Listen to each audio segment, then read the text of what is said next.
नमस्कार दोस्तों, एक बार फिर आप सभी का मैं बहुत बहुत स्वागत करता हूं इंडिया स्टूडेंट अकेडमी में। आज हम बात करने वाले हैं बॉटनी के क्वेश्चंस के बारे में जो कि 2018 की पीबीएफटी की परीक्षा में पूछे गए हैं।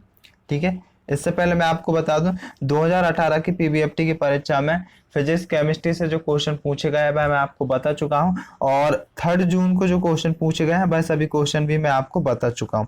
अब हम बात कर लेते हैं 2019 में पीबीएफटी की परीक्षा मध्य प्रदेश में कब होगी। तो 2019 की जो पीबीएफटी की परीक्षा है वह जल्दी होने वाली है। इसका फॉर्म आ चुका है। ठीक है, पीबीएफटी और डीएएचटी इन दोनों परीक्षाओं के लिए फॉर्म आ चुका है और 30 अप्रैल इसकी लास्ट डेट है। ठीक है, मैं अगेन बता दूं, व्यापम द्वारा परीक्षा आयोजित की जाती है मध्य प्रदेश में, और 2019 के लिए इसके फॉर्म भरना शुरू हो चुके हैं और लास्ट डेट है 30 अप्रैल। ठीक है, इसके लिए मैंने एक अलग से सेपरेट वीडियो बनाया है जिसमें सिलेबस भी बताया हुआ है और इसके नोटिफिकेशन से संबंधित वीडियो भी मैंने आपको बताया है। ठीक है, बनाया हुआ है जो कि आपको प्लेलिस्ट में मिल जाएगा।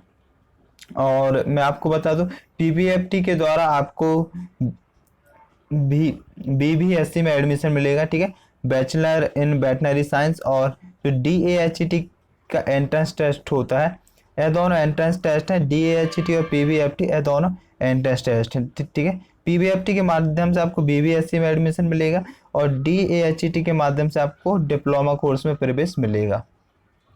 तो चलिए दोस्तों, बिना किसी देरी के हम इस वीडियो को शुरू करते हैं। और शुरू करने से पहले आपसे एक रिक्वेस्ट करूंगा, अगर आप भी इन परीक्षाओं की तैयारी कर रहे हैं तो प्लीज़ चैनल को सब्सक्राइब कर लीजिएगा और बेल आइकन को प्रेस कर लीजिएगा।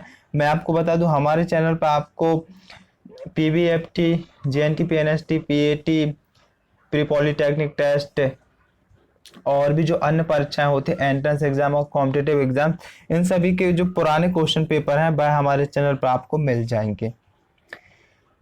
तो चलिए दोस्तों, देखते हैं क्या है पहला क्वेश्चन। ठीक है, क्वेश्चन है, इंडोल एसिटिक अम्ल प्राकृतिक ऑक्सीजन किसका अग्रगामी है।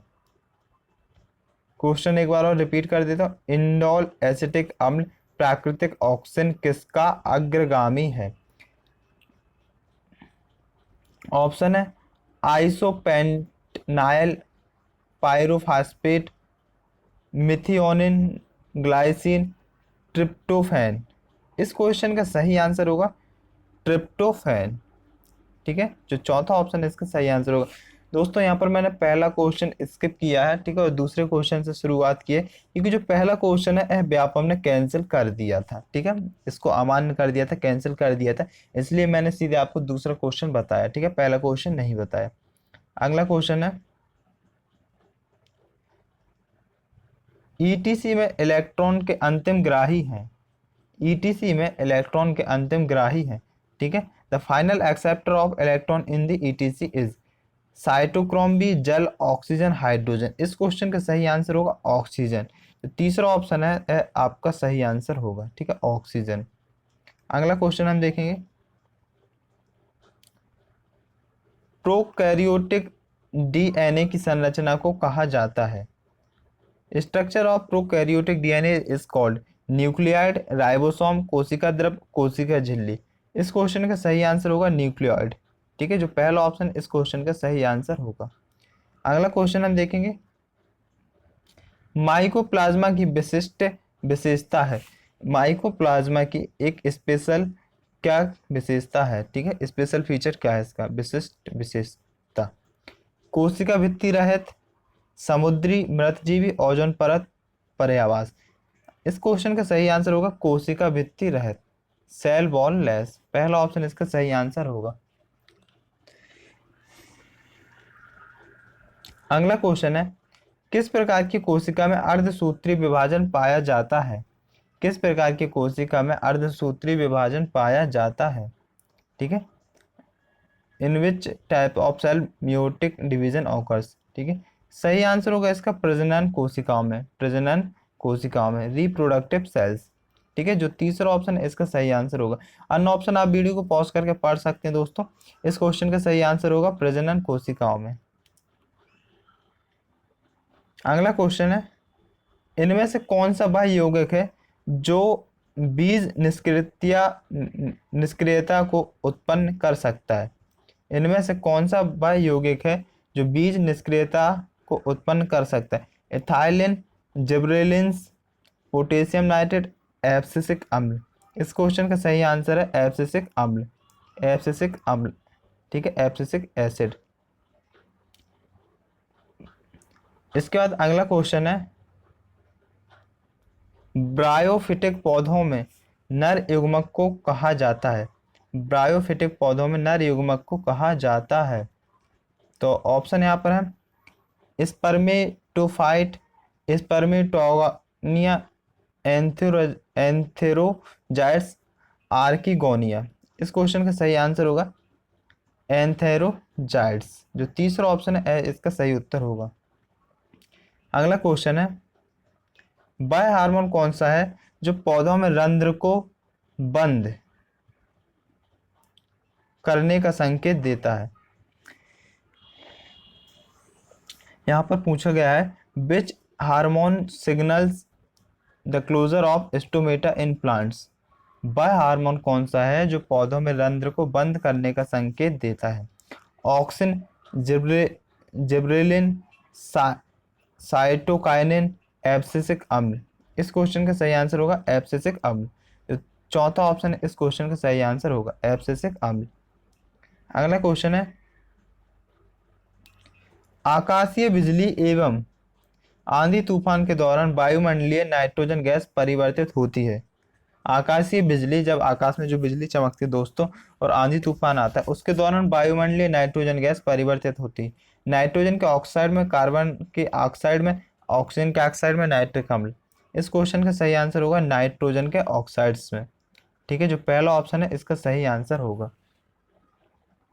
इसके बाद अगला क्वेश्चन है, श्वसन के दौरान ईस्ट ग्लूकोज को बदलता है। श्वसन के दौरान ईस्ट ग्लूकोज को बदलता है। During respiration yeast converts glucose to. Lactic अम्ल एवं CO2 में, इथेनॉल एवं जल में, इथेनॉल एवं ऑक्सीजन में, इथेनॉल एवं CO2। तो इस क्वेश्चन का सही आंसर मैं आपको सीधे बता दूं दोस्तों, इथेनॉल एवं CO2 में, ठीक है, इथेनॉल एवं CO2 में। अन्य ऑप्शन आप पढ़ सकते हैं।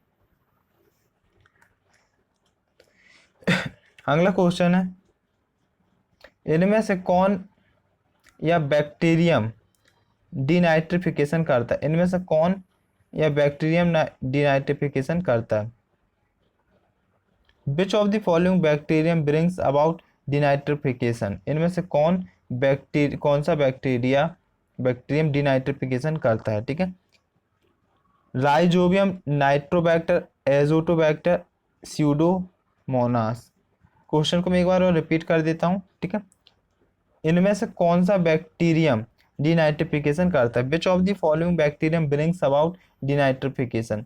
तो इस क्वेश्चन का सही आंसर होगा स्यूडोमोनास, ठीक है। जो चौथा ऑप्शन है इसका सही आंसर होगा स्यूडोमोनास। अगला क्वेश्चन है,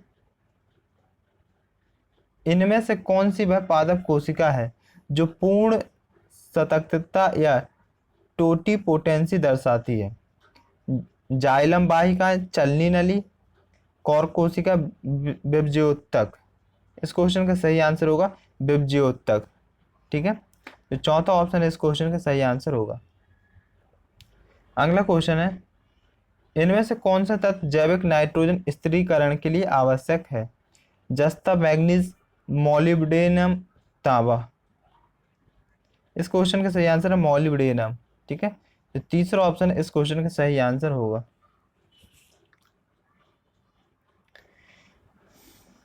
इसके बाद अगला क्वेश्चन है, रेड डेटा बुक में आंकड़े होते हैं।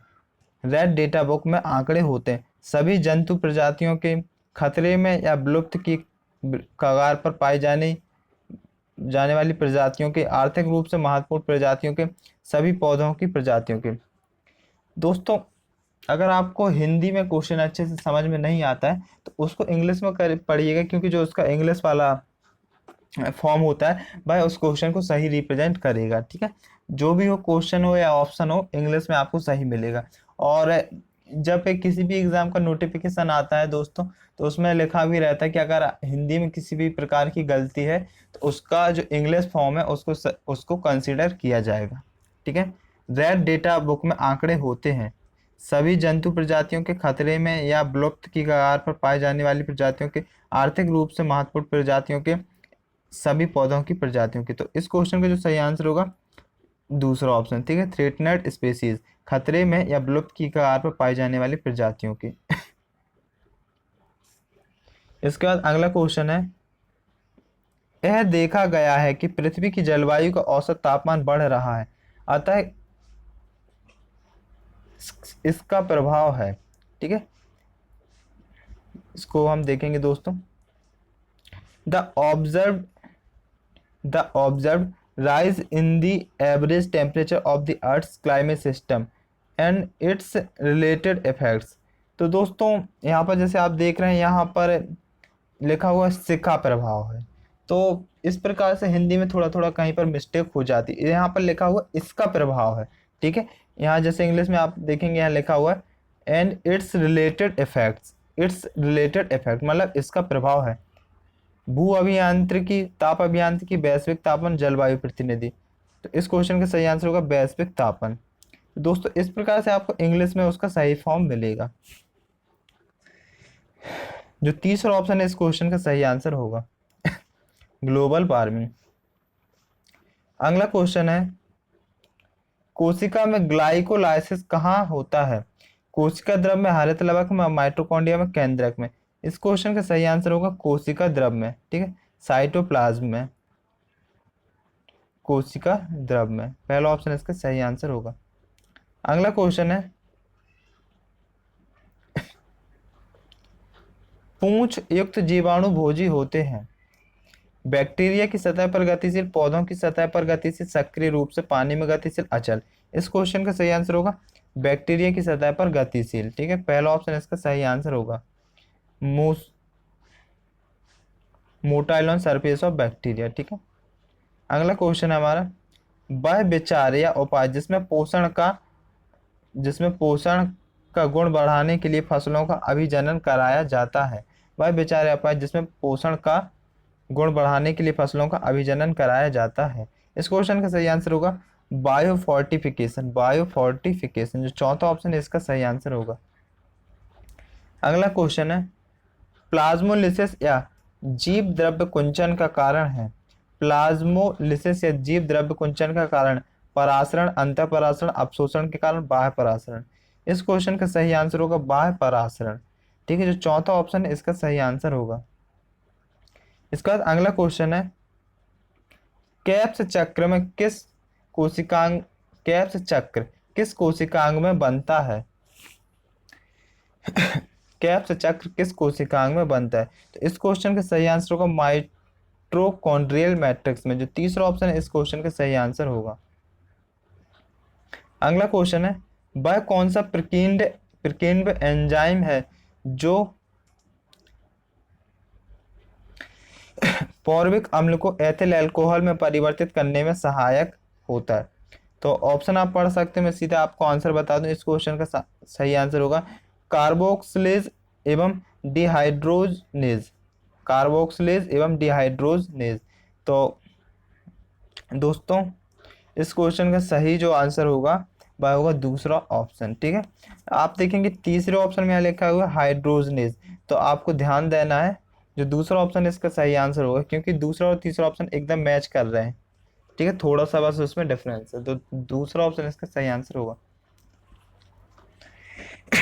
कई बार दोस्तों हम जल्दी जल्दी में पढ़ने में गलती कर देते हैं और गलत ऑप्शन टिक कर देते हैं। अगला क्वेश्चन है, पौधे नाइट्रोजन तत्व को किस रूप में अवशोषित करते हैं? तो इस क्वेश्चन का सही आंसर होगा नाइट्रेट्स, नाइट्रेट्स, ठीक है, जो चौथा ऑप्शन है इसका सही आंसर होगा। अगला क्वेश्चन है, वह प्रक्रिया जिसमें फलों को बीज रहित बनाने के लिए फलों का प्राकृतिक या कृत्रिम रूप से बीजाणुओं के निषेचन के बिना उत्पन्न किया जाता है। यहाँ पर मैं क्वेश्चन को इंग्लिश में ही पढ़ के आपको बता देता हूँ। The process in which natural और artificially induced production of fruit without fertilisation of ovules which makes the fruit seedless is. तो इस क्वेश्चन का सही आंसर होगा पार्थिनोकॉर्पी, पार्थिनोकॉर्पी। ठीक है, जो पहला ऑप्शन है इसका सही आंसर होगा। दोस्तों अगला क्वेश्चन है मेरिस्टेमेटिक विभज्योतिकी उत्तक, इसको हम बोलते हैं विभज्योतिकी उत्तक एवं स्थायी उत्तक प्रकार है। Meristematic tissues and permanent tissues are types of phloem उत्तक के, एंडोप्लाज्मिक उत्तक के, जाइलम उत्तक के, सरल उत्तक के। इस क्वेश्चन का आंसर बताने से पहले दोस्तों आपसे एक रिक्वेस्ट करूंगा, अगर आप हमारे चैनल को अभी तक सब्सक्राइब नहीं किए हैं तो प्लीज़ सब्सक्राइब कर लीजिएगा, ताकि जो भी हमारी आने वाली वीडियो है उनका नोटिफिकेशन आपको मिल जाए। इस क्वेश्चन का सही आंसर होगा सरल उत्तक के, सिंपल टिश्यूज।